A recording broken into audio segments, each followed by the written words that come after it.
Part 1, The Genesis Protocol. Captain Niobe Blackwell stood motionless on the bridge of the UES Vindication, her amber eyes reflecting the distant stars through the panoramic viewport.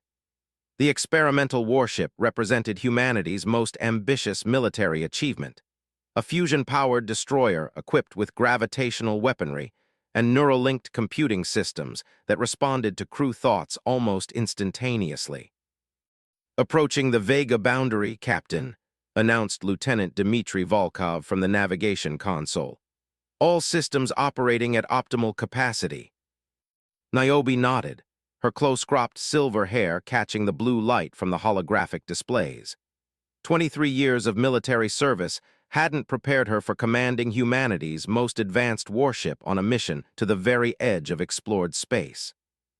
"Begin long-range sensor sweep," she ordered.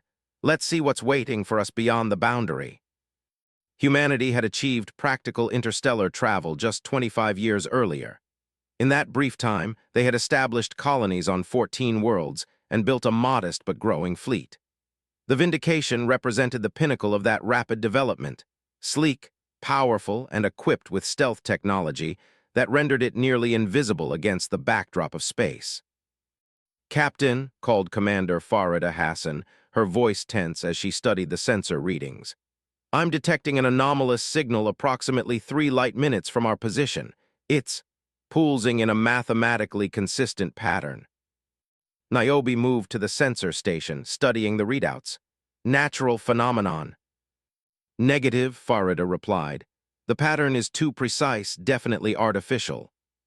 "Origin?" "Unknown, but it's not human." Farida looked up, her dark eyes wide. "This appears to be a non-human transmission, Captain." A hushed silence fell over the bridge. After centuries of speculation, humanity might finally have evidence of intelligent extraterrestrial life. "Record all data," Niobe ordered, "and send a tight beam transmission to Earth Command, mark it Priority Alpha." Before Farida could acknowledge the order, the sensor display flashed red. "Multiple vessels approaching at high velocity," she reported. "Configuration unknown, massive energy signatures nothing like we've ever encountered." Space itself seemed to ripple before them as 3 enormous vessels materialized from what appeared to be tiers in reality. They dwarfed the Vindication, their hulls composed of a material that shifted colors like oil on water. "They've compromised our stealth systems," Volkov reported, tension evident in his voice. "They're scanning us with some kind of technology I've never seen before." Niobe straightened her midnight blue uniform. "Open communications, all frequencies." The main viewscreen flickered to life, revealing a humanoid figure with pearlescent skin and eyes that contained swirling nebulae patterns. "Greetings, human vessel," the being said in flawless English. "I am Overseer Zalax of the Galactic Hegemony. We have been monitoring your species' expansion with great interest." This was first contact, humanity's introduction to a vast interstellar community that had existed for millennia. Over the next several hours, Niobe learned that the galaxy contained over 400 spacefaring civilizations united under the Hegemony banner. The Overseer spoke with a mixture of curiosity and condescension, treating humans as fascinating primitives who had stumbled onto the galactic stage. "Your technological development is remarkably swift," Zalax observed, his voice melodious yet somehow mechanical. "Most species require millennia to progress from planetary confinement to interstellar capability. Your rapidity is noteworthy, if concerning to the Hegemony Council." Niobe caught the subtle warning beneath the diplomatic language. "The Hegemony welcomes peaceful species, Overseer.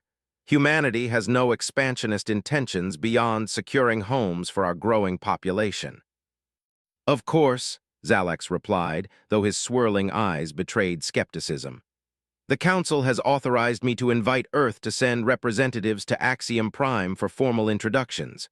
We will transmit coordinates shortly."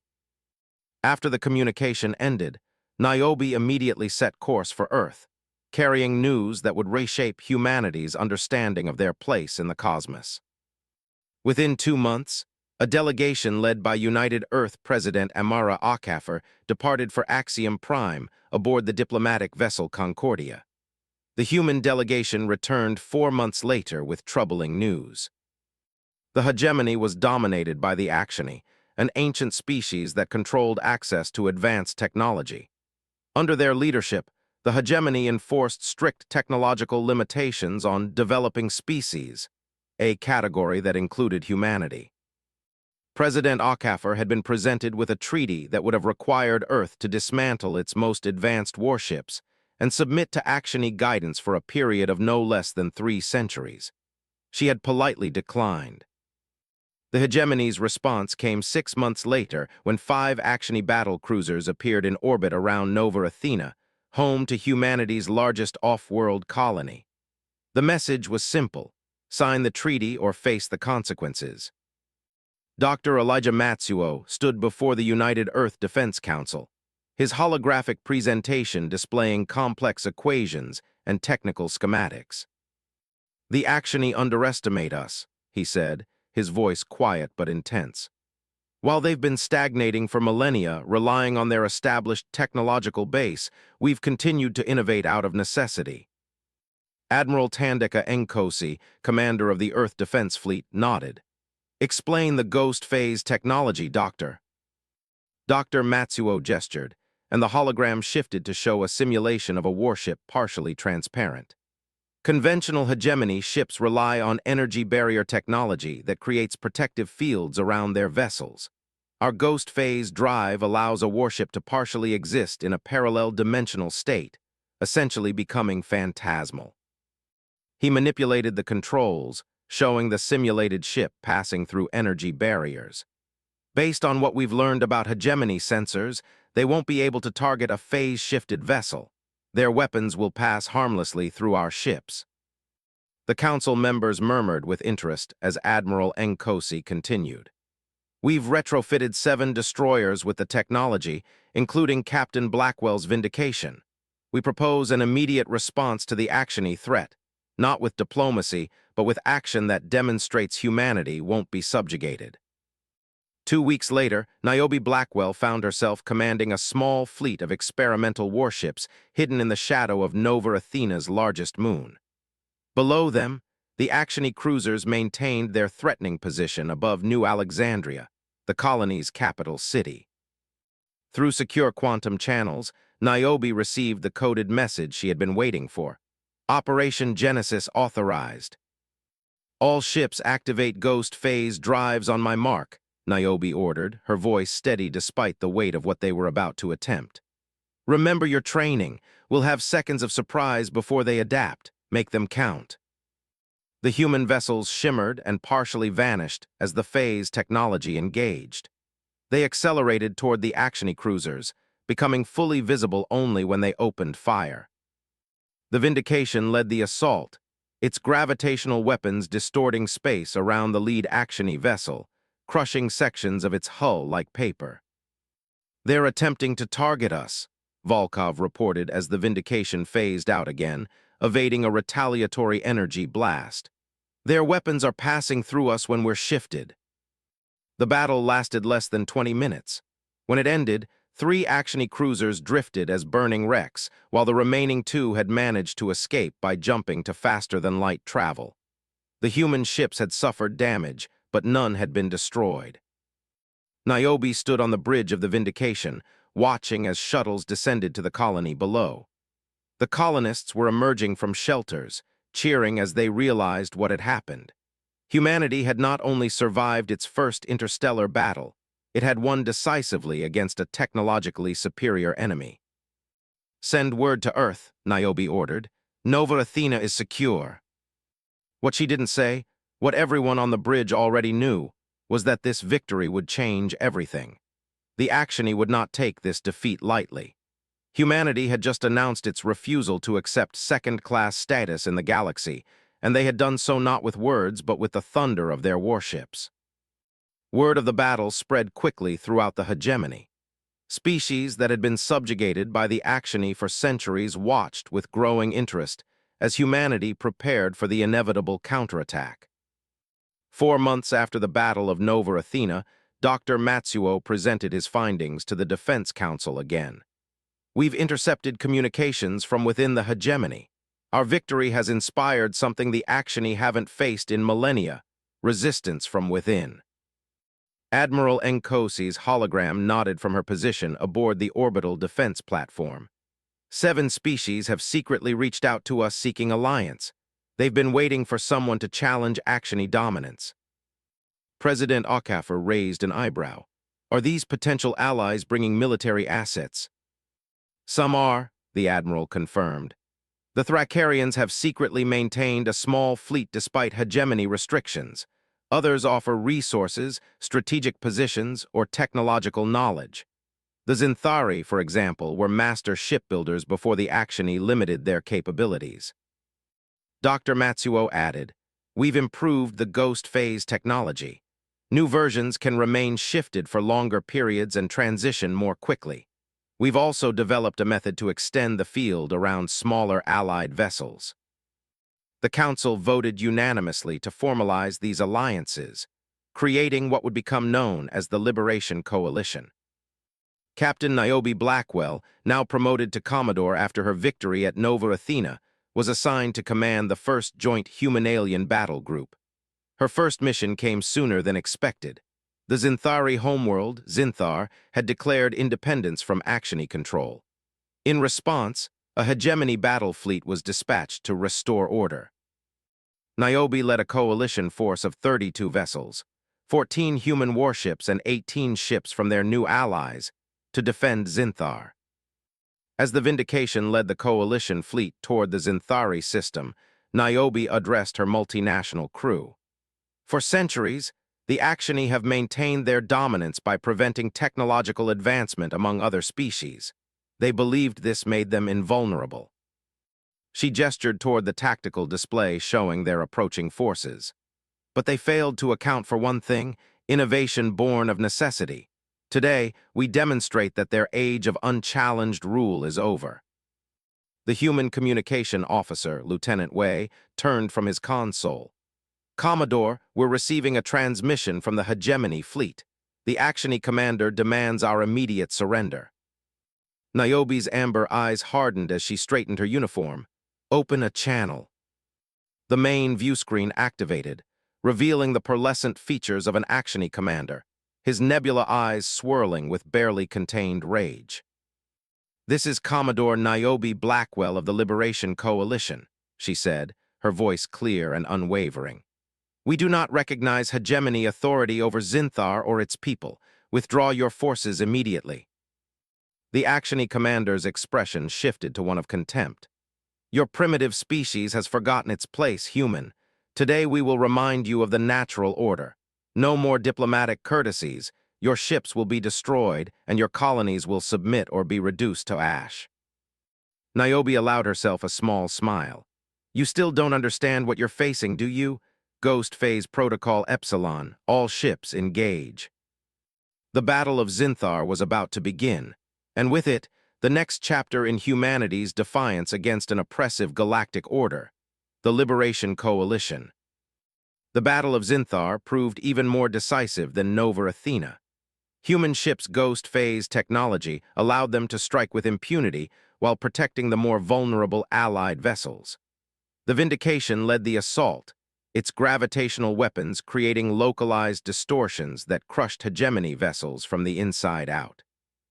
"They're attempting to adapt," Commander Hassan called out, monitoring the hegemony fleet's response.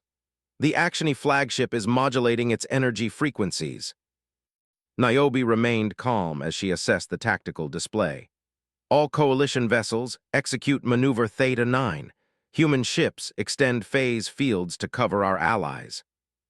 The coalition vessels moved in perfect synchronization, human warships enveloping their allies in protective ghost fields as they executed complex evasive patterns.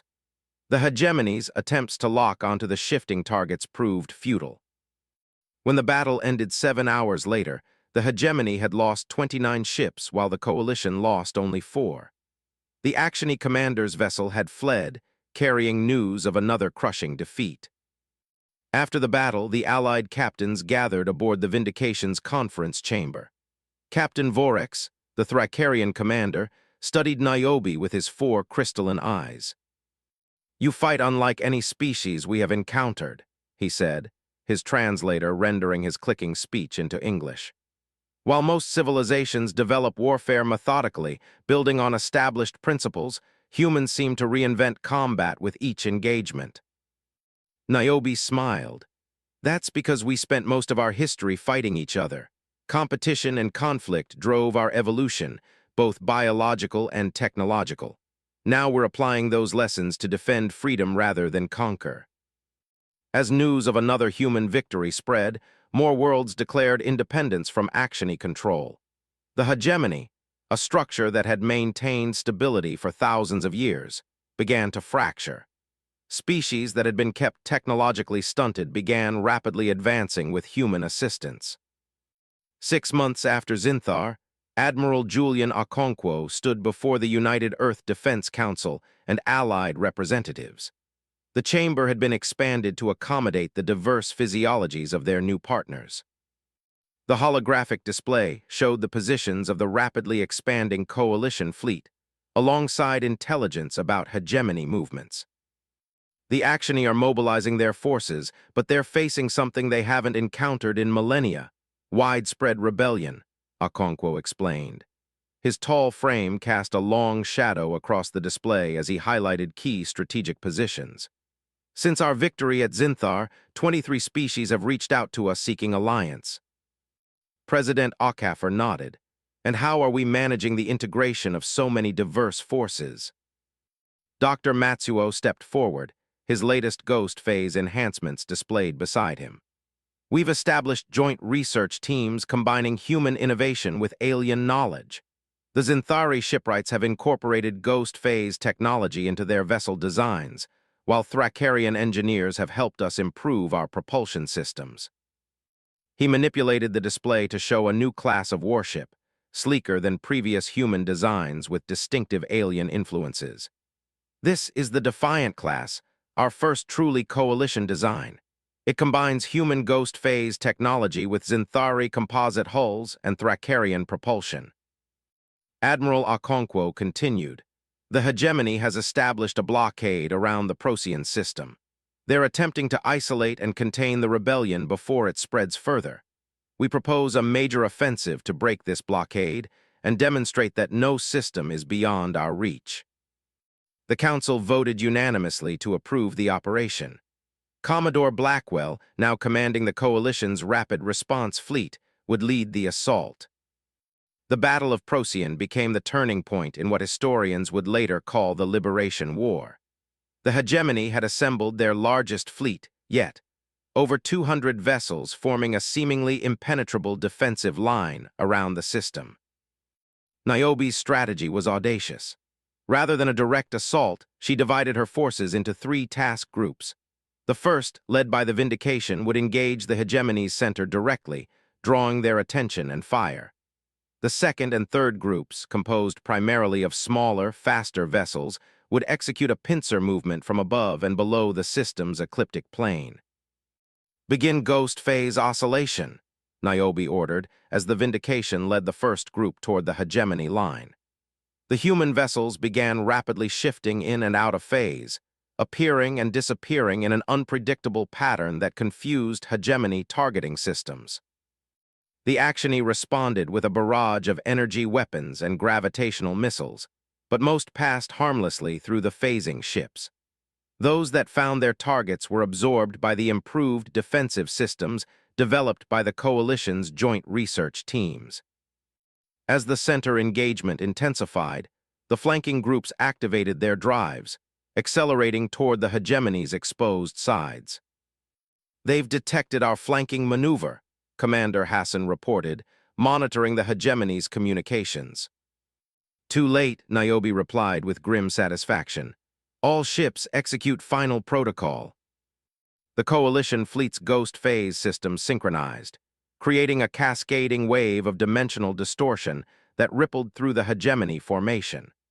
Dozens of enemy vessels found themselves partially phased, their systems malfunctioning as their hulls existed simultaneously in normal space and the ghost dimension.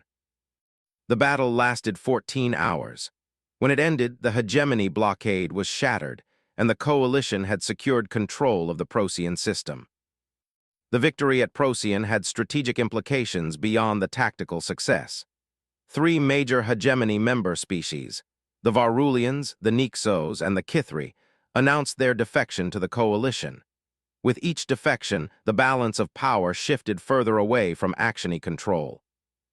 18 months after the Battle of Nova Athena, the decisive moment arrived. Admiral Okonkwo stood on the bridge of the Resolute, Earth's first purpose-built battleship, and the flagship of the now massive coalition fleet. The viewscreen showed Axiom Prime, the Actiony homeworld, surrounded by the largest fleet ever assembled by the coalition. "The Actiony High Council is hailing us," reported the communications officer. The face that appeared on screen was different from the Actiony that humanity had encountered before. This one appeared older, with depth lines etched into its pearlescent skin. "I am High Counselor Vexener of the Actiony Conclave," the being announced, its nebulous eyes swirling slowly. "You have brought war to our doorstep, humans. Is annihilation your goal?" Admiral Okonkwo maintained a neutral expression. "Not annihilation, Counselor, liberation. The galaxy has lived under Actiony control for too long. We're here to negotiate new terms, not just for humanity, but for all species." "You would destroy a peace that has lasted millennia," Vexener replied. "What you call peace, others call subjugation," Okonkwo countered. "The hegemony was built on the principle that some species should control others. We propose a new galactic order, one based on cooperation and mutual respect rather than dominance." The negotiations lasted 9 days. The coalition fleet remained in position, a constant reminder of what would happen if diplomacy failed. In the end, the Actiony Conclave accepted reality. Their age of dominance was over. The Treaty of Axiom Prime formally dissolved the hegemony and established the Galactic Concordat, a new organization where all member species would have equal standing. 5 years later, Niobe Blackwell, now an admiral herself, stood on the observation deck of Concordat Station, the massive space habitat that served as the Concordat's headquarters. Below her, representatives from over 200 species gathered for the 5th anniversary of the treaty. Dr. Matsuo joined her at the viewport, his hair now streaked with gray. "The ghost phase technology is being adapted for civilian use," he said. "Medical applications, primarily. The Zinthari have developed surgical tools that can phase through healthy tissue to reach tumors." Niobe nodded. "That's what makes humans different. We develop the technology for war, but we're equally driven to repurpose it for peace." Together, they watched as a massive vessel slowly approached the station. The Horizon, humanity's first true exploration ship. Unlike military vessels, it was designed purely for discovery, equipped with the most advanced sensors and research facilities that the combined knowledge of the Concordat species could create. "The Exploration Corps has identified something interesting beyond the galactic rim," Dr. Matsuo said quietly. "Energy patterns that suggest intelligent activity on an enormous scale. The Horizon will be the first ship to investigate." Niobe smiled. In less than a decade, humanity had gone from an isolated species to a central player in galactic politics. Human warships, once built for planetary defense, had reshaped the power structure of an entire galaxy. Now those same ships maintained the peace they had helped create, while a new generation of vessels pushed the boundaries of known space. "Do you ever wonder what would have happened if we'd accepted our place?" Dr. Matsuo asked. "If we'd signed the treaty and dismantled our fleet?" Niobe's amber eyes reflected the stars beyond the viewport. "That's not who we are. Humanity has always been defined by our refusal to accept arbitrary limitations, whether they're imposed by nature or by others. We don't just reach for the stars, we reshape them." Below them, the representatives of the Concordat raised their glasses in a toast to peace and cooperation. But Niobe knew that peace was maintained by the watchful presence of the coalition fleet, a reminder that freedom sometimes required the willingness to defend it. The Horizon's engines flared as it prepared to depart, carrying humanity's curiosity beyond the boundaries of known space. Whatever they discovered there would undoubtedly bring new challenges and opportunities. But after facing down an empire that had ruled for millennia, Niobe was confident that humanity and their allies would be ready. "Captain Tereshkova is requesting final clearance for the Horizon," reported a young officer. Niobe nodded. "Tell her the stars await and wish her good hunting." As the exploration vessel accelerated away from the station, Niobe reflected on the journey that had brought them here. From the experimental warship Vindication to the dawn of a new galactic order, humanity had proven that innovation born of necessity could overcome even the most entrenched power. The age of actiony dominance was over. The age of partnership and mutual respect had begun. And whatever waited beyond the galactic rim, humanity would face it not as conquerors or subjects, but as equals among the stars, their warships transformed from weapons of defiance to shields of peace.